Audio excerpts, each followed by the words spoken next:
Moi je suis un mec qui a la poisse. Ouais, je sais que c'est pas très joyeux comme début de vidéo, mais je voulais être affirmatif et direct. Avoir la poisse, ça désigne le fait d'être malchanceux, voire très malchanceux sur le long terme. Ce qui veut dire que je suis absolument pas poisseux en fait. Le vrai mec poisseux, il a plus de parents, il vit dans la rue, il a une odeur buccale à la limite de l'abominable, il casse tout, il perd tout, et cerise sur le gâteau, il a le sida. Ah bah c'est moi. Oh putain, t'as vraiment pas de chance de puer de la gueule. Ah non, en fait c'est juste que je me brosse pas les dents. Ah d'accord, moi j'ai la poisse, mais sur le court terme. Genre sur l'échelle des problèmes les plus graves, je suis même pas classé. Comme par exemple, j'adore voyager, j'adore partir en vacances, mais par contre, j'adore moins le bébé qui te gueule dans les oreilles pendant 7 heures. Ignoble.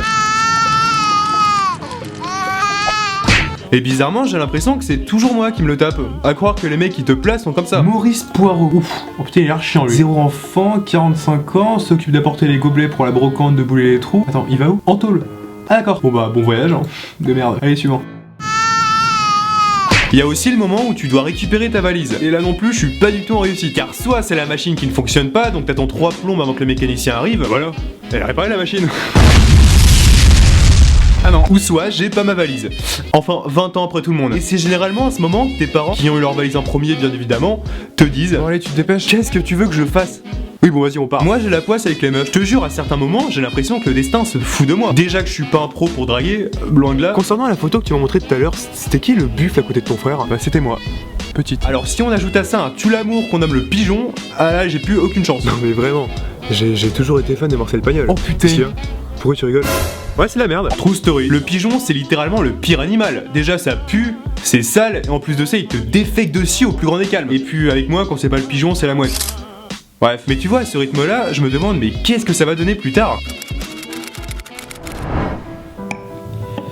Bah voilà Mathilde, ça fait 2 ans qu'on vit une histoire d'amour d'une conte de fées. T'as accepté mes défauts, t'en as fait des qualités, tu m'as soutenu dans les moments difficiles, donc pour moi le moment est idéal pour te demander... C'est qui ce fils de pute? Après ça, plus qu'une chose à faire, je quitte le pays. Sur Fortnite, je me fais toujours tuer en premier. Limite, je meurs avant que la partie commence. Ouais, t'es juste nul en fait. Je suis quelqu'un qui adore le sport, notamment le foot, mais par contre, à défaut de jouer, je parie. Parce que je suis une merde. Et sans me vanter, je suis plutôt pas mal. Allez, j'ai dû parier en tout 15 fois, et j'ai dû perdre, 14 fois. Mais ce qui fait mon originalité, c'est que je gagne quand je parie pas. Quand j'enregistre ma liste et que je me tape une déterre pour aller parier, je suis souvent récompensé parce qu'on nomme la défaite. Chelsea, Barcelone, faux. Real PSG, faux. Sevilla United, faux. Bah nickel. C'est ce qu'on appelle être une merde. Et quand j'enregistre ma liste et qu'au dernier moment je me dis: est-ce que ça vaut le coup de marcher 200 mètres pour au final perdre? Non. Bah généralement je gagne. Ball City, bon. Real PSG, bon. Juve Tottenham, bon. Bah nickel. Ce qu'on appelle être con. Bon, heureusement sur toutes les fois où j'ai parié, j'ai gagné une fois. Ça reste quand même un parcours abominable. Après je te dis pas le pactole que j'ai touché en misant. Bon les gars, aujourd'hui grosse folie, je mise 20 € pour la victoire de Paris 4-0 contre Anderlecht. Oui bah tu vas perdre 20 € quoi. Pff, alors toi tu racontes que de la merde. Ok, je mise 1 €. J'ai touché 7 €. Ouais, super. Mais bon, je t'avoue, j'étais quand même bien content.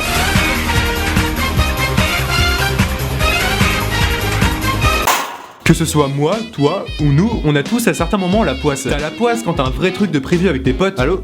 Ouais. Grosse soirée chez la sœur. Combien? Non. 70 personnes. Oh putain. Non arrête. Et c'est pas ça patoche. Ah je viens direct. Et qu'au dernier moment tu te rends compte que... Ouais sportif. Ah ouais mais non. Les clés.